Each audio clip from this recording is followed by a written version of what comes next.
जय हिंद। आज हम देखने जा रहे हैं मॉडुलस फंक्शन का ग्राफ और मॉडुलस फंक्शन के बाद सिग्नम एक्स का ग्राफ और सिग्नम एक्स के बाद इंटीजर फंक्शन का ग्राफ। इससे पिछले वाले वीडियो में ग्राफ की क्लास में हमने देखा था रेशनल नंबर का ग्राफ, आइडेंटिटी ग्राफ और उससे पहले हमने पॉलिनोमियल्स का ग्राफ भी देखा है। पॉलिनोमियल्स का ग्राफ देख चुके हैं। ये बहुत सारे फंक्शंस नहीं है, 6 से 7 फंक्शंस हैं, इनके ग्राफ आपको देखने हैं। इससे अगली वीडियो में हम करेंगे एक्सरसाइज 2.3 के बाद मिसलेनियस, इसके बाद ये पूरा चैप्टर कंप्लीट हो जाएगा। ठीक है, तो आज हम देखने जा रहे हैं मॉडुलस फंक्शन का ग्राफ। चलिए, नेक्स्ट ग्राफ जो हमारा होगा, नेक्स्ट ग्राफ है मॉडुलस फंक्शन। मॉडुलस फंक्शन क्या होता है? मॉडुलस फंक्शन का मतलब जैसे ये दे रखा है, इसकी अगर डेफिनेशन की बात करें, मॉडुलस फंक्शन के डेफिनेशन की बात करें तो डेफिनेशन इसका होता है कि अगर कॉमा लगा दी x की वैल्यू ग्रेटर देन 0 होगी, मतलब ये है x की वैल्यू 0 भी होगी और x 0 से बड़ी भी होगी। अगर 0 और 0 से बड़ी है तो ये x कैसा ओपन होगा? पॉजिटिव से ओपन होगा। और ये मॉड के अंदर की बात कर रहे हैं, अगर x लेस देन 0 है तो नेगेटिव से ओपन होगा। ये इसका डेफिनेशन है मॉडुलस फंक्शन का। तो सबसे पहले इसमें 2-3 बातें देखते हैं जरा। अगर आप x की वैल्यू इसमें आप ले लो 4 ले लो, जैसे आपने 4 ले लिया तो 4 कैसा है? पॉजिटिव, तो ये कैसा आएगा? पॉजिटिव आ जाएगा। अगर इसमें आप 2 डाल दो तो भी कितना आएगा? 2 डालोगे तो भी 2 आएगा। लेकिन अगर आप इसमें -2 डाल दो तो ये मॉड कैसा नंबर देगा? मॉड आपका प्लस कर देगा इसको। लेकिन इसका तरीका सीखते हैं, कैसे करेगा भाई। देखो, अगर आप इसमें वैल्यू -2 डालते हो, इसका मतलब है ये पॉजिटिव कब करता है? ये एक तो आपने एक तो वैल्यू -2 डाली पहले से, देखो -2 आपने वैल्यू इसमें डाल दी, ठीक है। लेकिन आप ये जानते हो कि अगर जब भी कोई वैल्यू x से छोटी, मतलब 0 से छोटी वैल्यू रखते हैं तो एक माइनस एडवांस में मिलेगा आपको यहाँ पर। तो इसका मतलब क्या हो जाएगा? +2 हो जाता है। इसी कारण से ये प्लस हो जाता है, ठीक है। एक वैल्यू, एक माइनस आपको पहले से लगाना पड़ेगा। अगर पॉजिटिव है, x की वैल्यू पॉजिटिव है तो पॉजिटिव बनेगा। लेकिन अगर नेगेटिव ले रहे हैं तो एक नेगेटिव पहले से यहाँ है, इसको पॉजिटिव कर देगा, ठीक है। तो जल्दी से यहाँ तक लिख लीजिए फटाफट। जब भी आप, ये कैसे आता है, ये जो लिखा हुआ है ये कुछ इसी टाइप का बनता है, तब आता है। आप यहाँ तक डायरेक्ट कर लो। अगर आप -2 करते हो तो इस टाइप से ये पॉजिटिव आता है। वैसे भी अगर लिखना चाहो तो यहाँ पर अगर हम -3 दिखा दें तो अगर -3 डालेंगे तो आप लोग डायरेक्टली क्या करते थे? इसको कहते थे कि 3 आंसर आएगा। लेकिन ऐसा एक्चुअली नहीं होता, ये डेफिनेशन के हिसाब से आता है। तो यहाँ तक जल्दी से कर लीजिए, इसके बाद हम लोग आगे बढ़ते हैं, ग्राफ इसका बनाते हैं, ठीक है। मॉडुलस फंक्शन बहुत इंपॉर्टेंट क्वेश्चन है। ये भी मॉडुलस पे भी बहुत सारे क्वेश्चंस आते हैं, ठीक है। रेंज और डोमेन पूछता है इसका। तो यहाँ तक हो गया होगा।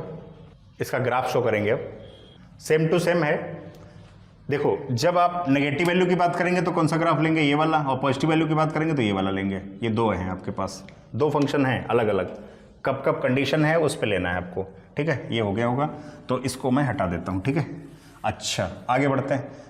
अब देखो यहाँ पर क्या है, सिस्टम क्या है। अगर आप यहाँ पर x की वैल्यू 0 लेते हो तो x की 0 वैल्यू पे ये क्या हो जाएगा? फंक्शन क्या होगा? f0, यानी ये वाला इस्तेमाल होगा, 0 हो जाएगा। अगर आप x = 1 लेते हो, क्या लेते हो? 1, तो भैया f1, लेकिन फंक्शन कौन सा? ये वाला इस्तेमाल होगा, पहला वाला, तो 1 हो जाएगा। अगर x = 2 डाल दे बेटा तो जितना डालोगे वही निकलेगा, वही आ जाएगा, ये भी 2 आ जाएगा, ठीक। लेकिन अगर हम नेगेटिव वैल्यू की बात करें, सपोज दैट x = अगर -1 डाल दो तो -1 डालोगे, लेस देन है वैल्यू, तो ये भैया -1, लेकिन एक माइनस पे यहाँ पहले से बाहर लिखा हुआ है x की वैल्यू -1, तब भी क्या देगा? ये +1 ही देगा। इसका मतलब y की वैल्यू क्या आ जाएगी? +1। अगर आप -2 रखो, -2 रख दें तो -2 रखने पर क्या होगा? एक माइनस पहले से, तो ये +2 दे देगा। इसका मतलब y की वैल्यू कितनी आ गई? +2 आ गई। अब यहां से एक बात समझिए, आप जो वैल्यू चाहे पॉजिटिव डालो चाहे नेगेटिव डालो, हमेशा y की वैल्यू क्या देता है? y की वैल्यू आप बता दें, fx को y भी कहते हैं, fx को y के बराबर। अगर इसको दिखाना चाहें तो y = 1 हो जाएगा, y की वैल्यू भी 1 हो जाएगी, ठीक है। तो इसका मतलब है, सबसे पहले हम ग्राफ बनाना स्टार्ट करते हैं। ग्राफ, ये ग्राफ आपका हो जाएगा, ये मान लो 1 हो गया, 2 हो गया, 3 हो गया, 4 हो गया, बस 4 तक ही बनाएंगे। ग्राफ शो करना है, इसका मतलब कोई बहुत बड़ा ग्राफ बनाने की जरूरत नहीं। ये 4 हो जाएगा। यहाँ पर कितना बेटा? -1, -2, -3 और -4, ये हो जाएगा। तो यहाँ पर कितना होगा? -1, -2, -3, -4, ये कितना होगा? 1, 2, 3, 4। ये हो जाएगा, ठीक है। अब मुझे एक बात बताओ यहाँ से, इसको बोलेंगे y equal to f x, यानी y भी यही है और एफ एक्स भी यही है। इसी एक्सिस को y भी बोला जाता है और एफ एक्स के बराबर भी होता है, एफ एक्स भी बोलते हैं इसको, ठीक। अब करते हैं, वैल्यू करते हैं। जैसे आपने यहाँ पर आपने 0 रखा तो 0 ही आया, यानी ये। जब आपने x1 रखा, ये x1 हो गया, तो आपका fx कितना मिला, 1 मिला, या y1 मिला, एक ही बात है। तो ये कहीं यहाँ पर आ जाएगा। जब 2 रखोगे 2 आ जाएगा, कुछ यहाँ पर मिलेगा। 3 रखोगे तो 3 आ जाएगा, कुछ यहाँ पर मिलेगा। ऐसे छोटी वैल्यू डालोगे, बहुत सारे पॉइंट और भी बनेंगे। तो ये एक टाइप की एक लाइन ये बन गई आपकी, ठीक है। ये आपकी एक लाइन बन गई यहाँ से, ठीक। अच्छा, जब आप x की वैल्यू -1 डालोगे तब भी आपका y कितना रहेगा, +1, ये रहेगा पॉइंट। जब 2 डालोगे तो ये हो जाएगा 2, और 3 डालोगे तो कितना हो जाएगा, 3 डालोगे तो ये 3 हो जाएगा, ठीक। तो ये आपका यहां से ये हो जाएगा, ये हो जाएगा। इसका मतलब है, इतना बड़ा मत रखिए आप, ये ग्राफ आपका, ये किसका ग्राफ है, f x equal to mod x का ग्राफ है, ठीक है। ये किसका ग्राफ है, f x equal to mod x का ग्राफ है। ये यहाँ पर अगर इसमें 2-3 बातें पूछें, क्या ये कॉन्टिन्यूअस है, हाँ लगातार बन रहा है, तो ये कॉन्टिन्यूअस होगा। अगर बात करें तो कॉन्टिन्यूअस होगा। क्या डिफरेंशियल होगा, डिफरेंशिएबल नहीं होगा, क्योंकि शार्प टर्म का मतलब होता है, अगर इस बात की बात है, ये शार्प टर्म है, ये नोक वाला, ये यहाँ पर शार्प टर्म हो जाए, जैसे ये ऐसे बना तो ये शार्प टर्म हो जाता है, ठीक है। तो ये क्या है, डिफरेंशिएबल नहीं है लेकिन कॉन्टिन्यूअस है, ठीक है। अच्छा, अब बात करें जरा, ग्राफ तो बन गया, डोमेन और रेंज की बात करते हैं। क्या इसका डोमेन क्या होगा, भाई जो भी वैल्यू आप डाल रहे हो, लेकिन जो आउटपुट मिल रहा है, ये इस बात का ध्यान रखिएगा, आउटपुट जो मिल रहा है वो क्या मिल रहा है, आउटपुट जो मिल रहा है। अगर हम बात करें डोमेन फंक्शन की, तो डोमेन फंक्शन में x की वैल्यू तो कोई भी ले सकते हो, यानी रियल नंबर।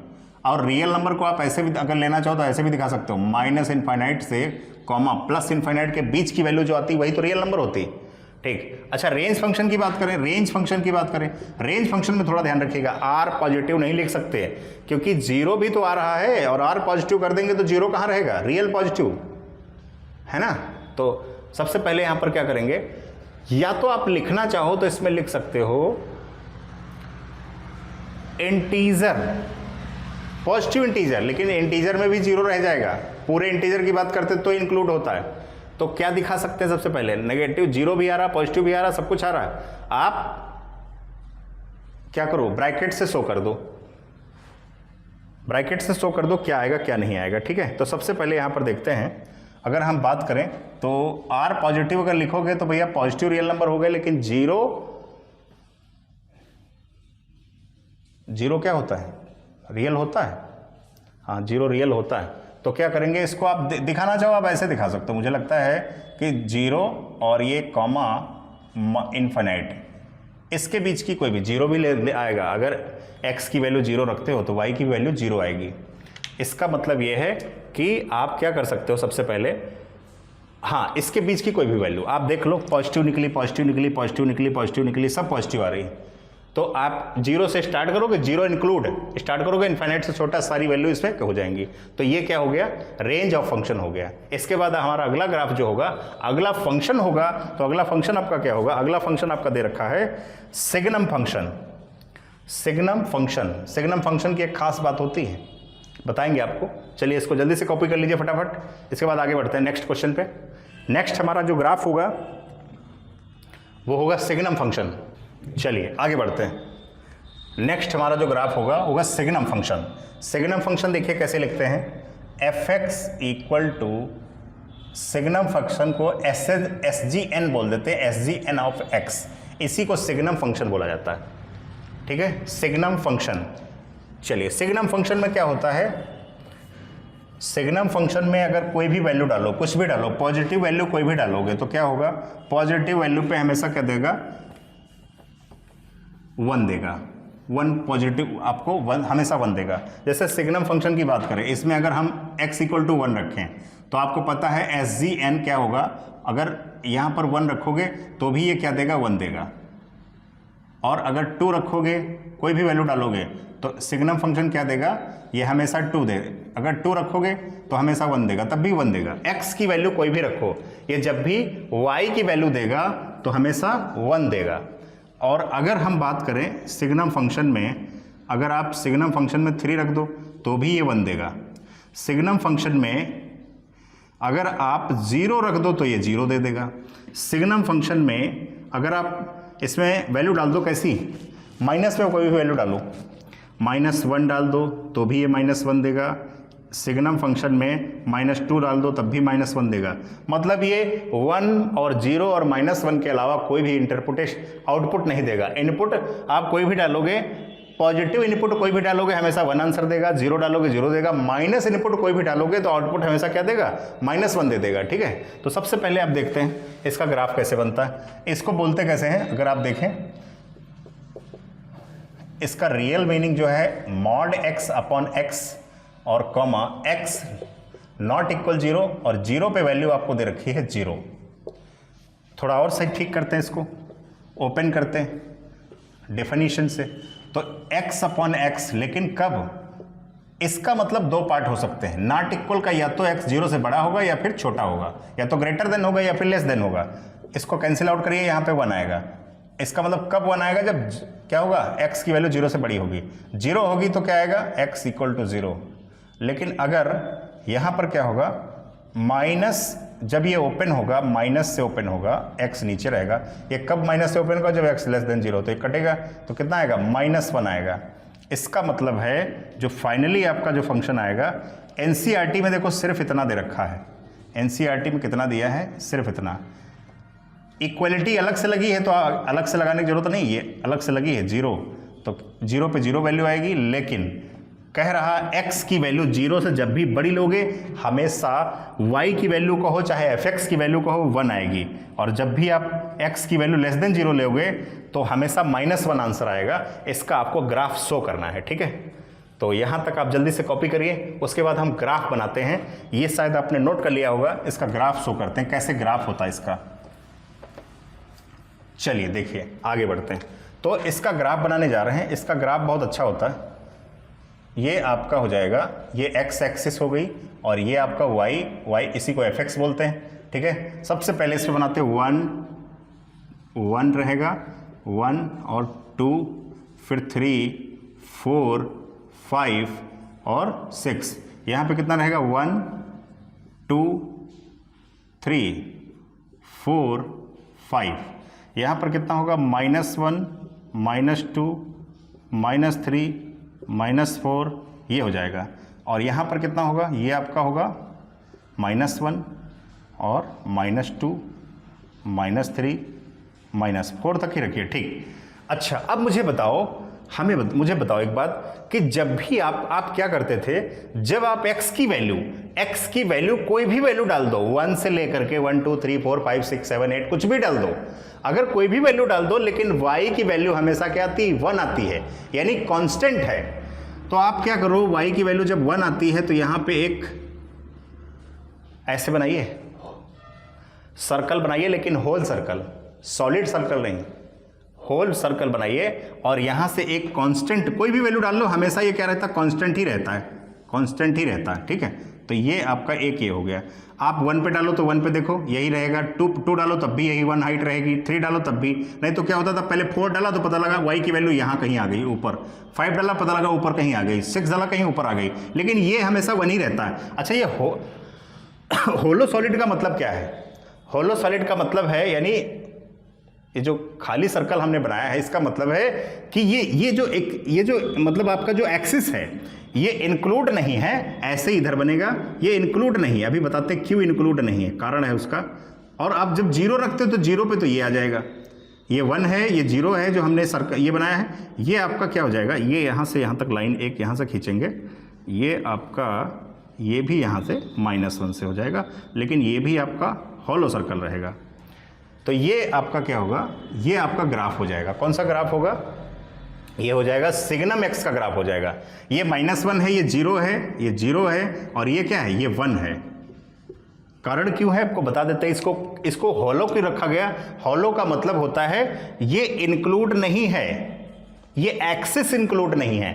और ये 0 कामा जो 0 दे रखा है, ये जो हमने ये बनाया है सॉलिड, ये इंक्लूड है, ये इंक्लूड है, जब आप ग्राफ में वैल्यू निकाल लेते तो ये इंक्लूड है, ये इंक्लूड नहीं है। इससे इंक्लूड क्यों है उसका मतलब बता देते हैं, क्योंकि आपने जब x की वैल्यू 0 रखी थी तो y की वैल्यू भी 0 आई थी।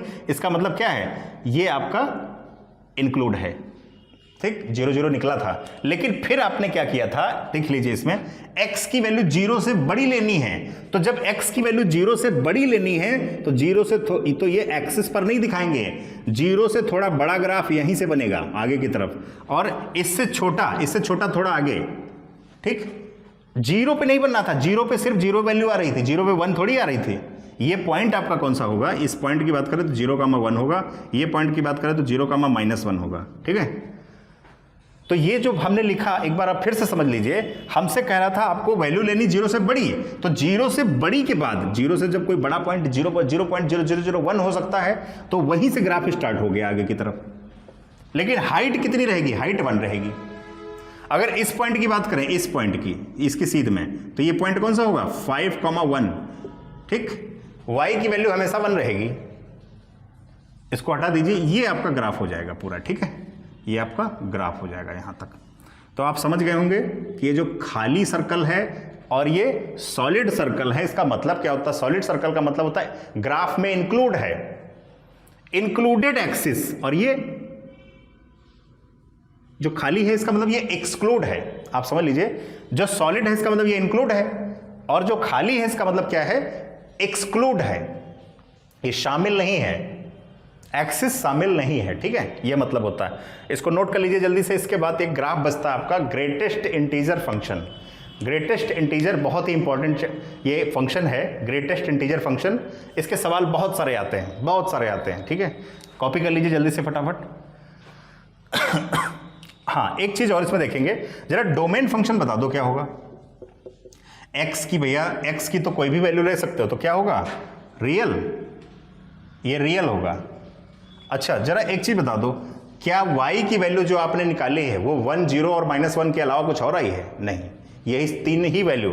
आउटपुट x, इनपुट चाहे जितना रख लो, इनपुट चाहे जितना रख लो, रियल नंबर में कोई भी रख लो, लेकिन आउटपुट हमेशा क्या देगा, आउटपुट हमेशा, रेंज ऑफ फंक्शन क्या होगा, आउटपुट हमेशा -1 देगा, 0 देगा और 1 देगा। इन तीनों के अलावा कोई भी आउटपुट नहीं देगा। तो जो आउटपुट होता है, क्या क्या आउटपुट दे सकता है, वही तो रेंज होती है, रेंज ऑफ फंक्शन होता है। जल्दी से कॉपी करिए। इसके बाद हम लोग क्वेश्चन, उसका जो ग्राफ का फंक्शन करेंगे, फंक्शन का जो ग्राफ बनाएंगे वो होगा ग्रेटेस्ट इंटीजर फंक्शन। कर लीजिए जल्दी से फटाफट। चलिए ग्रेटेस्ट फंक्शन इंटीजर देखते हैं। Greatest integer function, greatest integer function का मतलब होता है एक बड़ा सा ब्रैकेट में x को यूज करते हैं, ये fx इक्वल टू, इसको पढ़ते कैसे, मतलब रीड कैसे करते हैं, read as greatest integer x, ऐसे पढ़ते हैं। इसको डिनोट कैसे करते हैं, ये ब्रैकेट होता है, उसमें डॉट लगा करके डिनोट्स ग्रेटेस्ट इंटीजर फंक्शन। और इसको एक और कहते हैं, ग्राफ जो होता है, ग्राफ आपने इसका जो देखा होगा, केवल देखा होगा, बनाया नहीं होगा, तो क्या होता है, स्टेप वाइज होता है, तो इसको स्टेप वाइज फंक्शन भी कहते हैं, स्टेप वाइज फंक्शन भी कहते हैं। अब इसकी प्रॉपर्टी देखते हैं। प्रॉपर्टी क्या है, अगर आप इसमें, इस फंक्शन में अगर आप जैसे 2 डालते हो, सपोज दैट यहाँ 2 डालते हो, अगर 2 डालते हो तो बाहर क्या आएगा, 2 आएगा। अगर 3 डालते हो तो बाहर क्या आएगा, 3 आएगा। अगर इसमें 3.1 लेते हो तो क्या आएगा, तब भी 3 आएगा। ये क्या होता है, जो इससे छोटा, समझ लीजिए, जो 3.1 है ये इंटीजर नाम है, क्योंकि सारे आंसर जो भी देगा ये इंटीजर में ही देगा। जितना इनपुट चाहे जो भी ले लो, इंटीजर ले लो या बिना डेसिमल ले लो, लेकिन जो आउटपुट देगा वो हमेशा क्या देगा, इंटीजर ही देगा।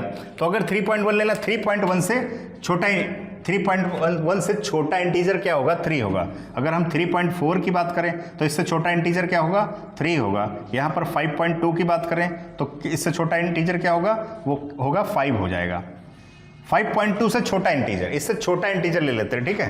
तो सबसे पहले अब हम चेक करेंगे, मान लो माइनस में कोई वैल्यू ले लें, मान लो यहाँ पर -5.7 आ गया। इससे छोटा 5.7 से छोटा क्या होगा, -6 होगा। इससे छोटा इंटीजर -8.2, अगर इससे छोटा इंटीजर की बात करें तो -9 हो जाएगा, ठीक है। और अगर हम बात करें 0 की, अगर 0 ले लें तो भैया तो 0 आएगा। और अगर हम -5 ले लें इसमें कोई, तो इससे छोटा इंटीजर छोटा क्या है, इससे छोटा थोड़ी आएगा। जो इंटीजर है तो इंटीजर ही आएगा, इंटीजर है तो इंटीजर ही आएगा, लेकिन अगर डेसिमल में है तो आंसर इसका इंटीजर ही आता है, ठीक है। अच्छा, फिर एक बात करते हैं जरूर, अगर हमने इसके अंदर √2 दे दिया, कितना दे दिया √2, तो √2 की वैल्यू कितनी होती है 1.414 फिर होता है। तो कुल मिला के बहुत सारे इंटीजर, इससे छोटा इंटीजर क्या होगा 1 ही तो होगा। अगर हम बात करें √3 + 1, तो √3 की वैल्यू कितनी होती 1.732 और +1, तो ये आएगा 2.732 हो जाएगा। तो ये आपका जो इंटीजर देगा इससे छोटा इंटीजर 2 होगा। आप देख लो इससे छोटा इंटीजर क्या होगा 2 हो जाएगा। तो पूरी बात समझ पा रहे हो। कोई भी इसमें वैल्यू रखोगे, इंटीजर रखोगे तो इंटीजर ही देगा, नेगेटिव हो चाहे पॉजिटिव हो। अगर डेसिमल में कोई वैल्यू रखते हो तो उससे छोटा इंटीजर देगा। क्या देगा, उससे छोटा इंटीजर देगा। तो आप यहां तक वैल्यू आप देख लीजिए, आपने देखा होगा, ठीक है। अब एक ले लेते हैं, उसको बोलते हैं पाई। क्या बोलते हैं, पाई। पाई की वैल्यू क्या होती, पाई की वैल्यू होती है 3.115 ऐसे कुछ होती। तो इसका इससे छोटा इंटीजर क्या होगा 3 होगा, ठीक। और एक ले लेते हैं, और लेते हैं ई, आयलर कांस्टेंट। ई की वैल्यू होती है 2.71, ई की वैल्यू होती है 2.71, तो छोटा इंटीजर क्या होगा 2 होगा। तो ये बहुत सारे आंसर हो गए इससे, ठीक है। सबसे पहले यहां पर आयलर कांस्टेंट जो लिखा हुआ, आयलर कांस्टेंट 2.71 वैल्यू होती है, और इससे छोटे इंटीजर की अगर बात करें तो 2 हो जाएगा, ठीक है। यहां तक आप जल्दी से कॉपी करिए फटाफट। आयलर कांस्टेंट के बाद और बहुत सारी वैल्यू आ सकती हैं, जैसे डिफरेंट टाइप की वैल्यू और भी आएंगी। चलिए अब यहां पर देखते हैं, एक मीनिंग होता है यहां पर, क्या होता है, greatest integer, greatest is the greatest integer less than or equal to x, ये हो जाएगा। अच्छा, तो यहां पर इसका मतलब क्या है, इसका मतलब ये है, इसका मीनिंग क्या है बताते हैं आपको। जैसे हम क्वेश्चन मान लो ले रहे हैं, क्वेश्चन कोई भी ले रहे हैं, जैसे हम ले रहे हैं 3.7 हमने ले लिया। अब इससे छोटे इंटीजर कौन कौन से होंगे, ये होगा 3 होगा, 2 होगा, 1 होगा, 0 होगा, बहुत सारे ऐसे छोटे हो जाएंगे और भी छोटे होंगे। ये कह रहा है कि ग्रेटेस्ट इंटीजर लेस देन और इक्वल टू x, इसका मतलब है जो इंटीजर, अब ये जो लिखा हुआ है इससे छोटे सारे इंटीजर लिख लीजिए। इन इंटीजर्स में जो सबसे ग्रेटेस्ट होगा, वही इसका आंसर हो जाएगा। इसका मतलब है ये, अगर कहीं हम 4.3 ले रहे हैं, इसका मतलब इससे छोटे इंटीजर होंगे 4, 3, 2 और 1 ऐसे। तो इन छोटे इंटीजर्स में सबसे जो ग्रेटेस्ट होगा वही आपका इसका क्या होगा आंसर हो जाएगा, ठीक है। अब हम माइनस वैल्यू देखते हैं। माइनस वैल्यू में अगर बात करें तो -4.5 ले लें। -4.5 इससे छोटे इंटीजर कौन से हो सकते हैं, -5 हो सकता है, -6 हो सकता है, -7 हो सकता है, -8 हो सकता है। तो सबसे बड़ा इंटीजर जो होगा, इनमें सबसे ग्रेटेस्ट इंटीजर जो होगा -5, यही इसका आंसर होगा, ठीक है। तो जल्दी से यहाँ तक कॉपी कर लीजिए। फिर हम इसका ग्राफ देखते हैं। ग्राफ कैसे बनेगा, बड़ा इजीली ग्राफ इसको बनाया जा सकता है। यहाँ तक कॉपी कर ले जल्दी से। चलिए इसका ग्राफ देखते हैं।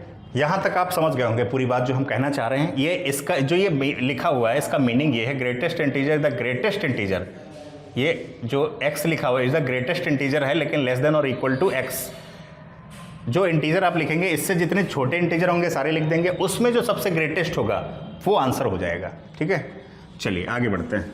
इसका ग्राफ देख लीजिए। बस ग्राफ देखने के बाद हम इसका डोमेन और रेंज डिफाइन करेंगे, बस सारी वैल्यू निकल जाएंगी। तो देखिए सबसे पहले ग्राफ कैसे बनाएंगे। ये y हो जाएगा, यहाँ पर कितना होगा 1, 2, 3, 4 और 5। ये 1 हो जाएगा, 2 हो जाएगा, 3 हो जाएगा, 4 हो जाएगा, 5 हो जाएगा। यहाँ आपका 1 हो जाएगा, 2 हो जाएगा, 3 हो जाएगा, 4 हो जाएगा। यहाँ पर कितना होगा, यहाँ पे आपका -1 होगा, -2 होगा, -3 होगा, -4 होगा।